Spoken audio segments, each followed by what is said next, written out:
à tous, je vous retrouve aujourd'hui pour une vidéo un peu spéciale qui inaugure une nouvelle catégorie de vidéos sur ma chaîne.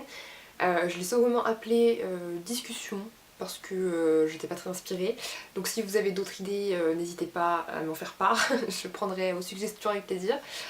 En fait voilà, j'ai eu envie de vous parler d'un sujet qui me tient à cœur et dont j'ai envie de parler depuis un bout de temps sans trop savoir comment. Je me suis dit que je pourrais en faire une story sur Instagram par exemple, mais c'est éphémère les stories, bon j'aurais pu le mettre à la une mais je sais pas. Voilà, je trouvais que la vidéo c'était un peu le meilleur moyen de le faire. Donc bah écoutez, c'est parti. Donc aujourd'hui on va parler de service presse et de légitimité en tant que blogueuse littéraire quand on lit peu, évidemment c'est subjectif, mais quand on lit en tout cas moins que la moyenne des autres blogueuses. Voilà, je sais pas si vous me suivez. Voilà, c'est deux sujets qui peuvent paraître totalement différents et sans lien, mais dans mon cas ça a un lien et vous allez comprendre pourquoi assez vite. Donc commençons tout de suite. Donc pour vous replacer un peu le contexte, quand j'étais au lycée, collège, je lisais à peu près 50 livres par an, ce qui était très bien. Pour moi, je pense que c'est à peu près mon maximum. Je pense que jamais dans ma vie je pourrais lire plus que 50 livres par an. Voilà, c'était un peu mon rythme de croisière.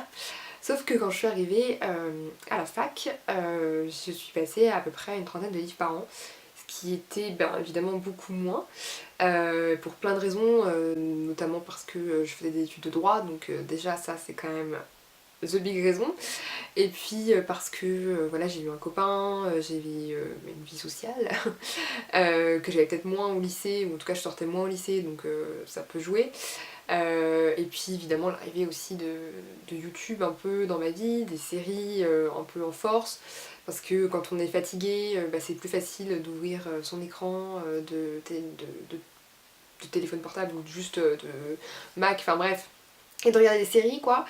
Ça c'est plus simple et puis finalement paradoxalement mon blog me prenait quand même du temps, donc c'est complètement contradictoire parce que je prenais du temps pour m'occuper de mon blog et moins pour lire, donc c'est un peu bête mais en même temps voilà, ça me plaisait de faire ça, donc pourquoi se priver. Sauf que donc là n'est pas vraiment le problème en soi, juste moins lire parce qu'on a moins le temps, c'est pas un souci en soi. Le problème c'est que dans le même temps j'ai commencé à vraiment recevoir plus de services presse que ce que je pouvais recevoir au lycée. Voilà, mon blog a pris un peu d'ampleur et puis Instagram aussi est arrivé. Bon voilà, du coup les maisons m'ont envoyé des services presse que je demandais, hein, vraiment, voilà, je vais pas mentir, hein, ça me faisait super plaisir d'en recevoir. Mais finalement ça montait et moi je lisais moins, donc ça a créé un problème. Bon, j'ai essayé de structurer un peu cette vidéo, mais clairement je sens que ça va partir en cacahuète, hein, donc désolée si je vous perds, mais bon, on va essayer de faire quelque chose de bien. Donc le problème que a créé ce déséquilibre entre mon rythme de lecture lent et le nombre de services presse importants que je recevais, c'est que au final je me suis retrouvée avec déjà une pile à lire qui grossissait à vue d'œil, et puis en fait je me suis posé des interdits, c'est-à-dire non, tu vas pas t'acheter des livres parce que t'en as déjà plein à lire, et puis qu'est-ce que les maisons d'édition vont penser si tu mets 6 mois en une chronique. Bon, en vrai, jamais aucune maison ne m'a fait une réflexion, même si des fois on peut dire que j'ai clairement abusé, voilà. Puis j'estime que les maisons n'ont pas à m'en faire parce que je ne suis pas payée. Et puis j'ai toujours voilà, montré quand même les livres sur Instagram, etc. Donc même si je rends pas ma chronique dans les 3 mois ou 2 mois, j'estime que en soi c'est pas vraiment un problème du moment qu'il y a la chronique un jour. Mais bon, ça c'est un autre débat. Euh, Chacun pense comme il veut là-dessus, mais moi voilà, je me suis jamais trop mise la pression sur les chroniques. Un peu quand même, mais voilà, on va dire que ça va. Mais c'était aussi le côté, ça me stressait un peu de voir ma pile à lire grossir comme ça en fait, genre visuellement c'était un peu dérangeant. Et puis le principal problème c'est qu'en fait je me retrouvais à lire que des services presse parce que évidemment j'achetais pas d'autres livres à côté et puis ils étaient là et j'étais contente de les lire, donc je les lisais. Sauf qu'au bout d'un moment ça a commencé à me peser. Bien entendu, je ne crache pas du tout sur les services presse, c'est moi qui les demandais pour la plupart, de toute façon ce que je demande pas, je n'en parle pas. J'estime que j'ai bien assez de livres à lire comme ça pour en plus parler des services presse sauvages. Voilà, donc du coup, c'est ça un peu qui a commencé à m'embêter. Et ça va même plus loin, c'est-à-dire que je trouve que sur Instagram, finalement, maintenant, on perd un peu de la diversité littéraire qui existe dans le monde parce que on va dire que toutes les grosses blogueuses littéraires ou bookstagrammeuses parlent souvent des nouveautés qu'elles reçoivent et les mettent beaucoup en avant, et au final, comme on est assez nombreuses à le faire, et ben on parle tout le temps des mêmes livres et on voit tout le temps les mêmes livres, et je trouve que ça tue un peu la diversité tout simplement. C'est un peu dommage parce qu'au final moi je suis avant tout sur Instagram pour faire des découvertes, et enfin à la base c'était ça, partager mes lectures, c'est pour faire découvrir des livres que les gens n'auraient pas forcément lus si j'en ai pas parlé, ou moi découvrir des livres que j'aurais pas forcément lus si on m'en avait pas parlé. Enfin bref, c'est un échange quoi, tout simplement. Voilà, donc je trouvais que ça c'était un peu dommage sur Instagram. Et autre point qui fait que ça a commencé à me peser tous ces services presse, c'est que eh ben, j'avais plus le plaisir d'aller en librairie, de flâner et de prendre un livre au hasard, de le découvrir, de me dire ah tiens il a l'air chouette, j'en ai jamais entendu parler, je le ramène chez moi, enfin je l'achète, je le ramène chez moi, je le lis, et juste j'en parle, et juste j'ai pas une énorme pile à lire derrière moi pour me culpabiliser en mode oui enfin bon t'as acheté un livre mais t'en avais quand même 56 autres à lire hein, donc voilà, ça c'est ce truc là qui me manquait quand même pas mal. Donc le second sujet dont je voulais vous parler, c'est la légitimité qu'on peut avoir sur la blogo littéraire quand on lit peu, ou en tout cas moins que d'autres blogueuses. Ça m'a un peu posé problème parce que je me disais mais en fait pourquoi t'es là, pourquoi enfin en quoi tu es justifié, enfin légitime à donner ton avis alors que au final tu lis super peu, enfin tu lis 2 livres par mois, voilà, juste t'as pas ta place ici, c'est pas correct, pourquoi tu donnes ton avis quoi. Et c'est un peu embarrassant, mais le problème c'est que ça allait même plus loin que ça, c'est-à-dire je me disais mais voilà, il y a des filles qui parlent beaucoup mieux que moi, il y a des filles qui écrivent beaucoup mieux que moi, il y a des filles qui font des plus belles photos que moi, pourquoi les gens juste m'écouteraient moi alors que clairement j'avais l'impression d'être pas du tout à la hauteur.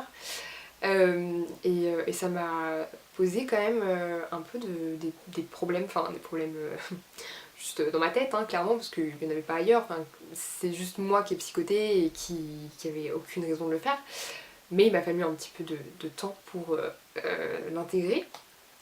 Et voilà, et en fait cette pression, je pense que je me la suis mise toute seule. Au final, à force de réfléchir, d'analyser un peu le pourquoi du comment, j'en suis venue à mettre une sorte d'ultimatum, c'est-à-dire que je me suis dit, bon écoute, si ton problème vient en partie des services presse, peut-être qu'il serait juste que tu n'en reçoives plus, que tu ne demandes plus de livres en fait.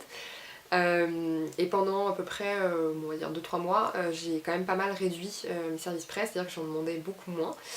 Ça m'a fait du bien parce que du coup j'ai pu lire des livres qui étaient dans ma pile à lire depuis 25 ans, que j'avais acheté, ou juste acheter un livre et le lire tout de suite, donc ça c'était assez cool. Mais mine de rien ça me manquait quand même ce côté recevoir les nouveautés, pouvoir lire des livres en avant-première, même si clairement je ne lis jamais les livres en avant-première parce que je suis trop lente, hein, donc je lis toujours 2 mois après tout le monde.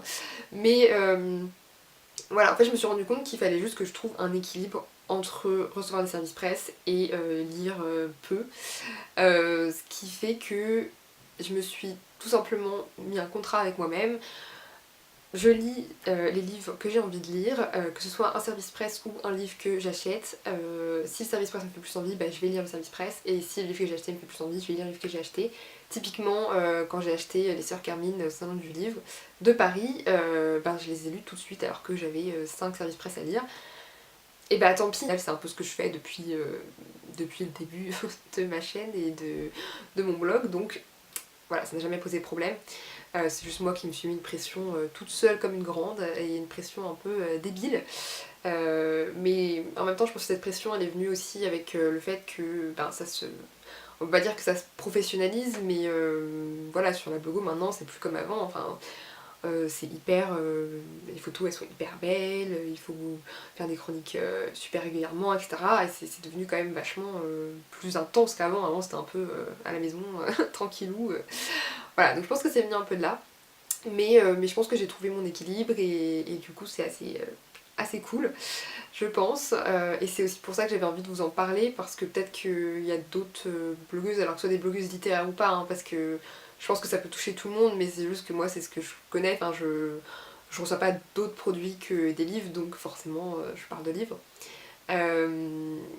Mais voilà, je pense qu'il faut juste pas trop se mettre de pression et kiffer en fait, hein, tout simplement. Voilà, je me dis peu importe que je lise 2 livres ou 6, ben, j'ai envie de parler de mes lectures et c'est pour ça que je suis ici, parce que c'est ce que j'aime faire et c'est le plus important en fait, c'est tout le monde peut parler de livres, peu importe qu'on en livre 100 ou 2 par an, faut juste garder ça en tête et s'amuser et être heureux et voilà, hein, c'était l'instant bisounours. Chose importante quand même, je reprécise et reprécise que je ne crache pas du tout dans la soupe, je suis très heureuse de recevoir des services presse. J'ai parfaitement conscience de la chance que j'ai de recevoir des livres gratuitement, même si il faut pas oublier que c'est jamais vraiment gratuit. Derrière, il faut quand même lire le livre, le prendre en photo, en parler, faire une chronique ou en parler en vidéo. Voilà, donc évidemment, voilà, ça fait partie du deal, c'est normal, je le sais et j'accepte. Mais il fallait juste, voilà, je voulais juste préciser que qu'il faut pas mal interpréter les paroles ou quoi que ce soit. Je suis tout à fait ravie de ma position. N'hésitez pas à réagir tout simplement, parce que j'ai pas envie de me retrouver toute seule à parler comme ça dans le vide. Euh, voilà, donc si vous êtes blogueuse et que vous vous reconnaissez dans ce que j'ai dit, ou si vous vous reconnaissez pas, et ben dites-le moi, parce que ça me fera plaisir. Et voilà, écoutez, je crois que j'ai fait le tour. Donc je vais vous dire à très bientôt pour une nouvelle vidéo. Bye!